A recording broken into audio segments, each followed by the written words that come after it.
When we first found out that Charlotte had this hearing loss, which is profound, I mean, she couldn't hear at all, and it was really very surprising, and we took it very hard. Let's say when Lawrence was 6 months, I had started noticing something was different. We were thinking she had a hearing loss. I was not thinking at the time that she was deaf. When she was maybe 8 months old and she was sitting on the bed in my room, we were playing, and I walked behind her to pick up some laundry or something, and she started to cry for me. And she didn't see me, she didn't know where I'd gone because she was preoccupied. So I said, "Charlotte, I'm right here, I'm right here." And she couldn't hear me at all.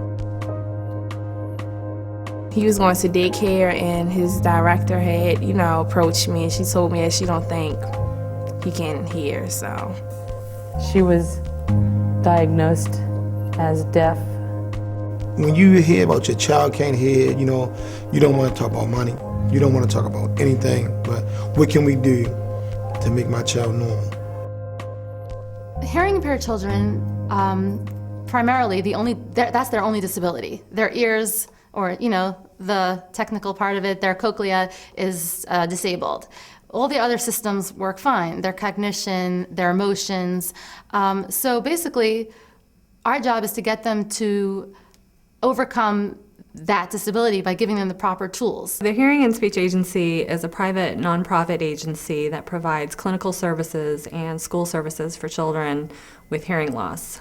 The really neat thing about the agency is that we can provide all different kinds of services. So we can provide sign language, we provide total communication, and auditory oral. Auditory oral is one of the methods to teach children to learn to listen and talk. And auditory oral means auditory learning to listen and oral speaking with your mouth. So essentially what we're working on is teaching the children to listen, then incorporating that to understanding, to talking.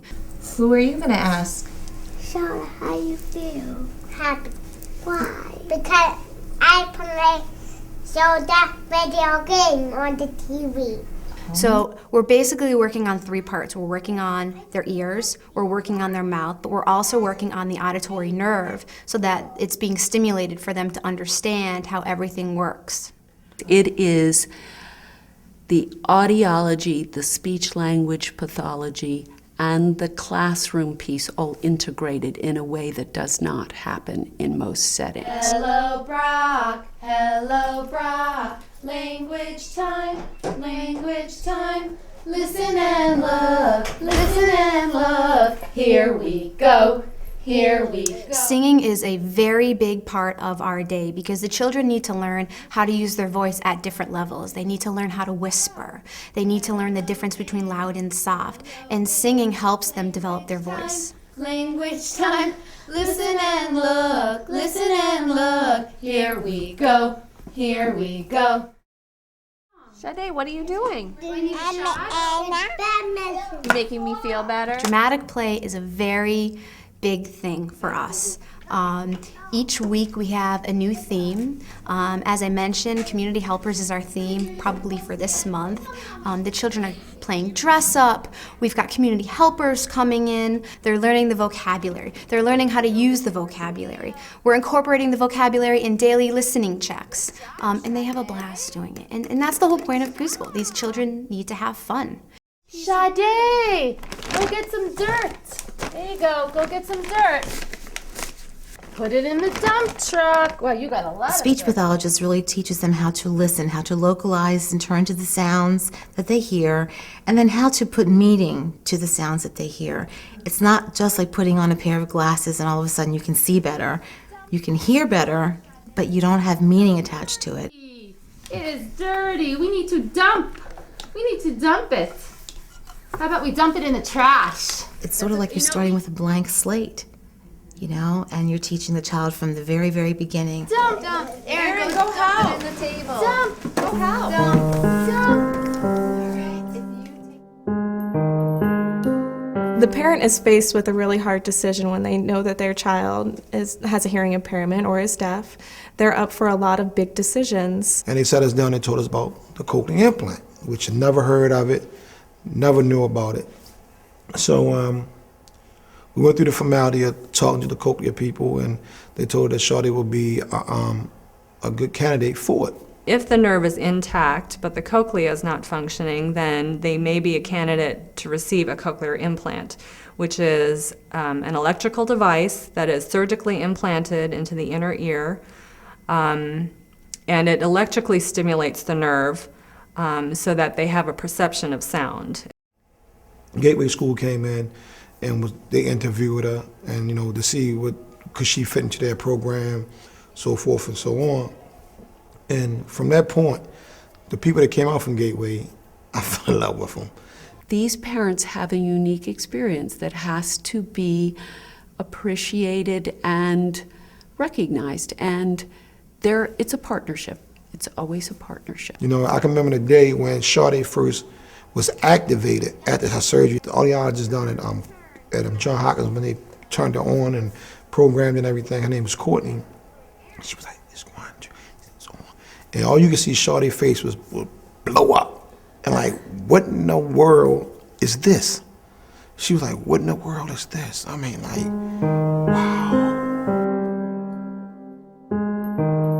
These children in 2 years can have speech that is just as good as speech that you and I have, and they can go on through school as far as their intelligence will take them, or they wish will take them, and they can go on and be part of the mainstream of society. So it's not just mainstreaming from here into school, it's that it mainstreams them for life. Today, Lawrence is getting his surgery today for a cochlear implant because, he's deaf in both ears. And he's going to get an implant under his skin, and then he'll get it activated. He'll have a cochlear implant. It's going to help him hear. Hopefully at the surgery, we'll be able to talk and be like everyone else. His mom is definitely a big part of his life, and she's been there for him through the entire process, from him getting identified to, getting those hearing aids and trying those out and discovering, this isn't going to work for my child. So she's looked into the cochlear implant, and they've decided to go that route. And I think that he'll really blossom once he gets that implant. We have high hopes that he will start developing speech and language, learning the vocabulary, learning all those concepts that any child would learn. He might be a little bit behind at first, but he will develop. After he attends the auditory oral preschool here, that will really help him develop those language skills as well and get him ready for a mainstream classroom where he can be with hearing peers and go through school just like a typical child.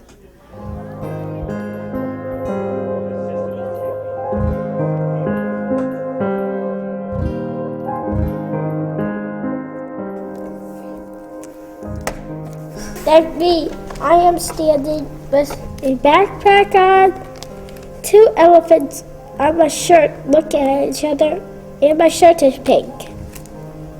So she had the hearing aids, but she didn't really use them. And because she would have the sign, she would say, I.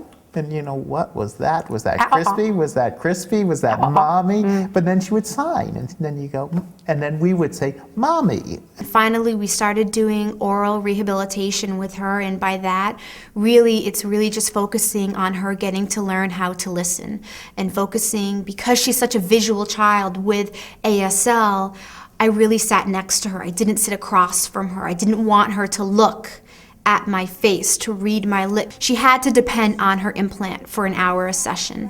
At the end of our program, when she was ready to be mainstream, she was talking in elaborate sentences, talking in complex sentences. She really brought parts of our program to life. That's me brushing a crocodile's teeth. Brush your teeth. Up and wide. These kids are amazing. They are truly amazing people. Their disability is, for the most part, most kids, is just in their ear. They're mature. They have character, morals. They know what it means. They have a work ethic, and this contributes to who they are, and I think they are wonderful human beings. Rachel is thriving academically. She's keeping up with her class. She gets reading tutoring at school and reading tutoring here. But she is reading. Rachel one time got, they were doing a genie's things. And she said, well, if she got a wish, and if you got a wish, what would it be? Rachel could not think of anything.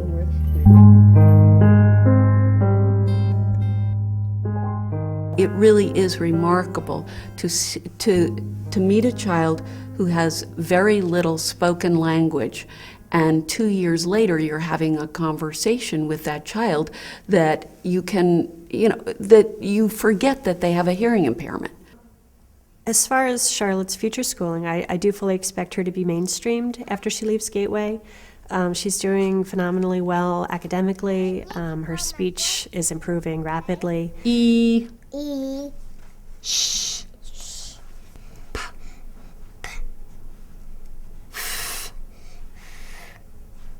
I think she is on her way to really, to a mainstream environment, absolutely. Very good, Charlotte. Good listening. And that's it. That's what we do. For Shawty, I see a bright future for my daughter because of Copia. And if it wasn't for Copia, I don't know where we'd be. I know I want to see that side. I want to stay with the Copia side.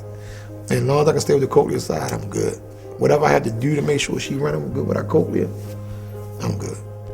That's the best. That's the best thing. Whoever invented it, I wish I could shake their hand because they did a wonderful job. Let me kiss.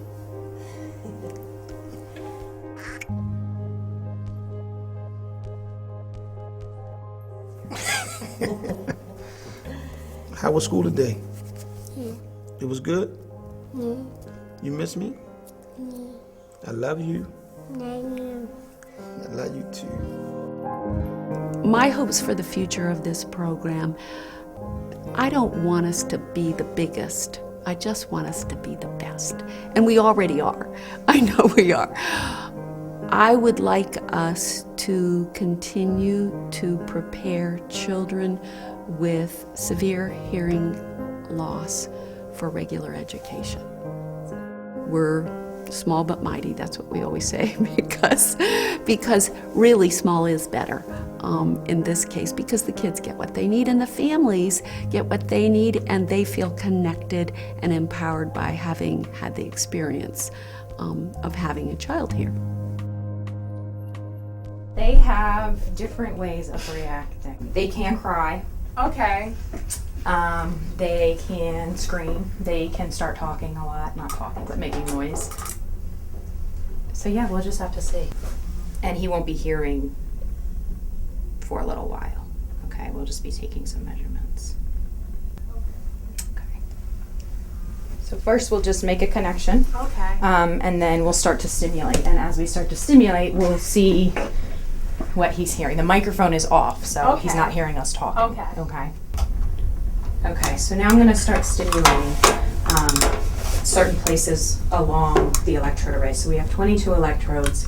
We're sort of skipping a few of them. Okay. I'm doing more because he's a young child. Okay. But what's happening is the stimulation is increasing and increasing.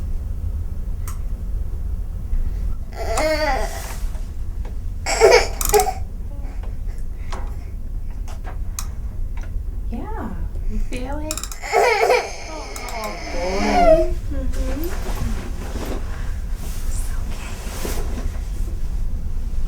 Great. We got a response on that one. Going to the next one. So it starts out really soft. Okay. And it's getting louder and louder. And he heard that one, obviously. This is a higher frequency sound. What? Wow. wow. This is very high pitch, so it can be a little uncomfortable because it's a strange sound.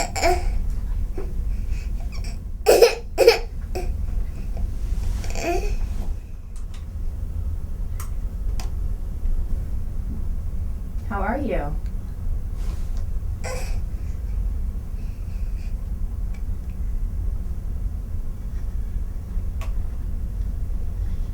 So the microphone is on.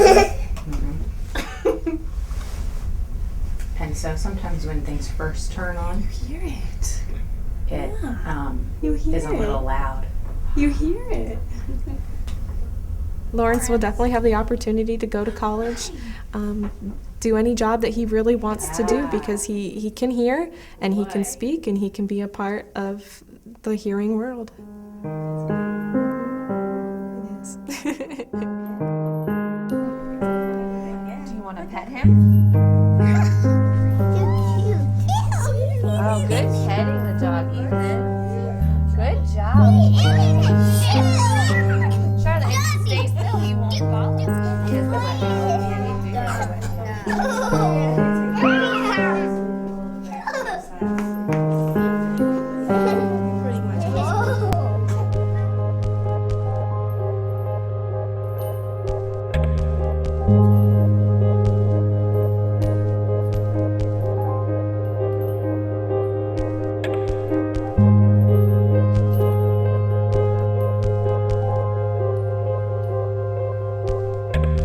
Thank you.